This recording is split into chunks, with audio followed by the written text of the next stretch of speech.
The Mazda I have next to me today is possibly one of the best subcompact crossover SUVs that you're gonna find on the market today. This is the 2024 Mazda CX-30 in the GT trim. I actually think this might be one of the best Mazdas on Mazda's lineup as a whole. So I'm James, this is Test Drive. Let's take you on a quick full tour and tell you everything you need to know in case you're in the market for a Mazda CX-30. So what is under the hood this week? We have a Skyactiv G 2.5 4-cylinder turbocharged engine. It's gonna give us 250 horsepower, 320 pound-feet of torque. Now you only get those specs if you put 93 octane, so premium fuel in here. If you decide to go 87, you're only gonna get 227 horsepower and 310 pound-feet of torque. But I'll take it for a drive and I'll talk about all that and if there even is a difference later on in the video. So starting off as usual up front with the Mazda CX-30, it really does remind me of kind of the Mazda 3 look, very much so actually, but it still looks really sporty. I like these chrome accents. I really like this red paint. I think Mazda has one of the best red paint colors available on the market today. I love these daytime running LEDs as well as the turn signals are actually orange. We do get a front facing camera and some parking sensors because of the GT trim comes with all that kind of nice stuff. And I say it looks like the Mazda 3 a little bit because it is very sedan-like. Looking at it from the front, you can almost not really tell that it's actually a crossover compact SUV. And again, it has a very kind of a shorter wheelbase too here that we're dealing with, but also I like that because it's good for like city driving, stuff like that, but it also just looks really sporty. And I like that Mazda's offering that and also not charging a lot for it at like $42,000. You can get this really nice looking front end, this really nice looking car for that matter. So let's take a look at the rest. So next up, we have the side profile for the Mazda CX-30, and then you can really see here how compact it is, how subcompact it is, and also how kind of the ride is, which is very nice. You can also see we have this nice painted, or not painted, but this normal black color on the bottom here that does pick up a lot of salt, especially here in the Quebec winters. I drove it from the car wash to my film location, and this is basically the result. There is so much stuff on the roads in Quebec that the Mazda CX-30 is going to pick it up, or any car really with this black bottom here is going to pick it up. But the problem is I think it looks nice. Also, I do like the chrome accents with the red. You could probably black that out. It's probably fairly easy to do that aftermarket if you wanted to. We do get blacked out mirrors, which are very nice. I also like the turn signal LEDs there. I also like the fact that we get blacked out rims. Again, looks very nice with this red paint color. If it wasn't the winter, it would really shine here in the back. But also, I think on camera, it looks a little bit better. So that's really good that the red is actually coming through despite the amount of road salt on the road today. It is one of the best looking Mazdas on the market, in my opinion. And also the fact that it's affordable makes it so attractive to me. I really like this side profile. Let's move on to the rear. So last but certainly not least is we have the rear for the Mazda CX-30. You can see here we have the CX-30 badge, the all-wheel drive badge, because of course this comes in all-wheel drive across all the trims, which is very nice. We also have the Skyactiv G Turbo badge right there. I like badging, so that's very nice to see. We have a rear-facing camera as well as some parking sensors, a nice rear wiper here that works perfectly fine in the winter. I also really enjoy these tail lights. They're iconic, they're circular. We're used to seeing them on Mazda, and they're here again. Also, if we move just a little bit lower, we have exhausts that Mazda doesn't hide. They're one of the companies that don't hide their exhaust still today, and they look fantastic. Makes it a little bit more of a sporty look because we are in a subcompact SUV, so you want the sporty look to be there still. And the good news here is that it is.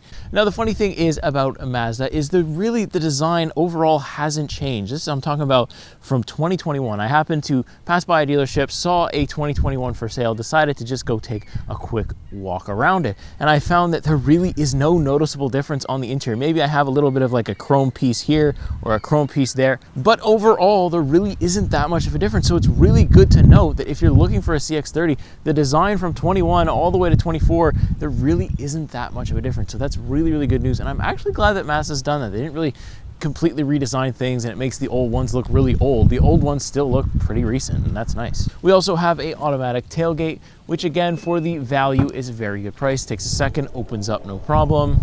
Very nice to have. And then we do have a little bit of trunk space in here, a little bit of rear space. It is a crossover subcompact, so you have to kind of have a little bit less in both areas, because it's a smaller-ish SUV, but it's still really good. I still feel like I have enough room to fit everything that I personally would need in here, and really like a small family could probably use this thing no problem and fit everything you need. You can fold the seats down if you need to, and you have a bit more room there. I like this little privacy screen too that we have. It's very useful. I like the CX-30 badge there on the mat too, very nice. Overall, you got enough room here in the back to get almost anything you need in there, I think. At least for my needs, I'm perfectly happy with it, so that's very nice.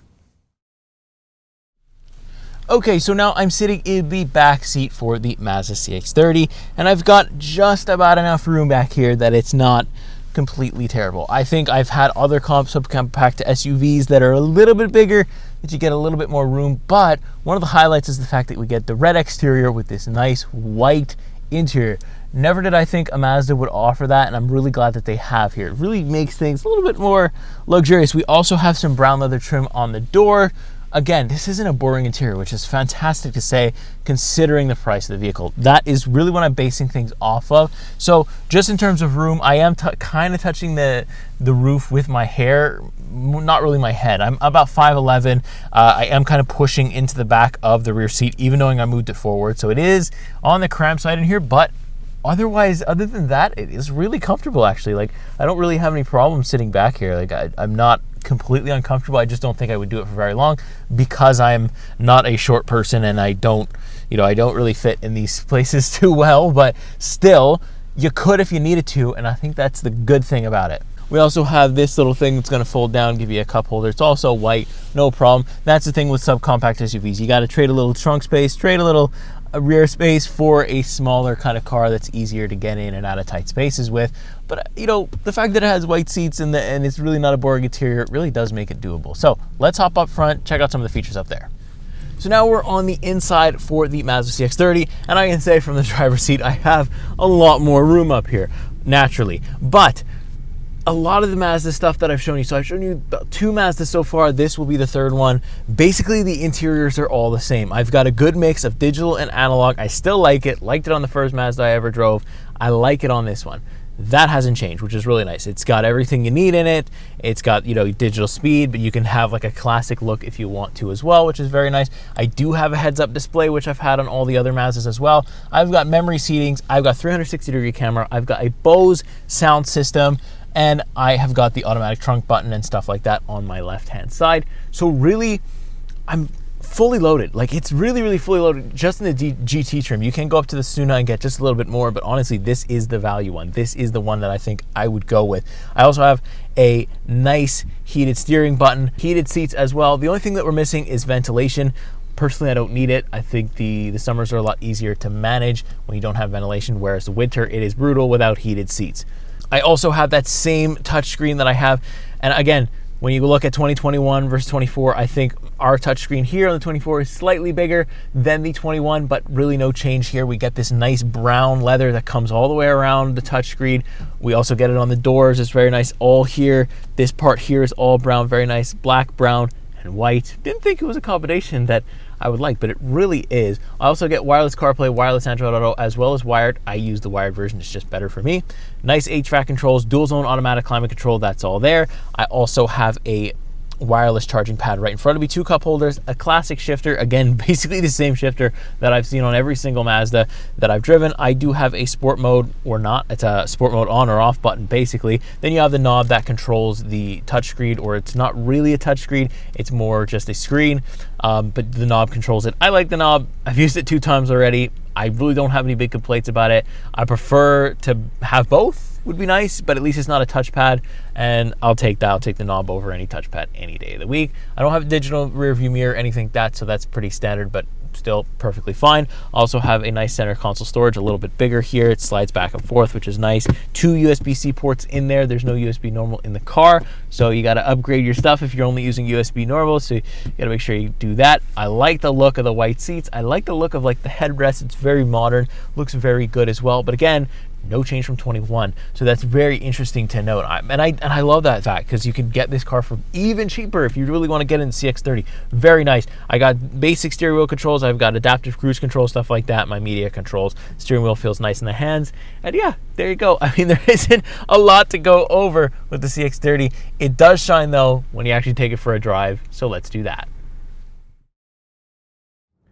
All right, so here we are on the road with the Mazda CX-30. And like I said, it shines the most on the road. These white seats are plenty comfortable. I've also got a sport mode, so I can quick turn that on and just absolutely give it the beebs a bit. Some rock stuck in my tires. Yeah, and it's, again, such a smooth power delivery, just like the Mazda 3.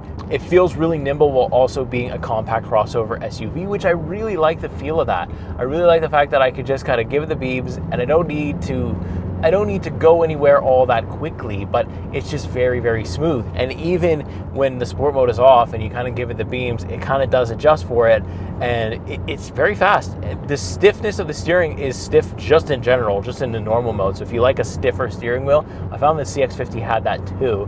It's present here again on the CX-30. I like a stiff steering wheel, so for me, it really does suit me, and it does get even stiffer in sport mode. But you know, it's very, very cool. Like I feel as nimble as a Mazda 3, which is really cool. I wasn't really expecting that from a crossover, but it is very much present, and I'm very much a fan of it. I like it a lot.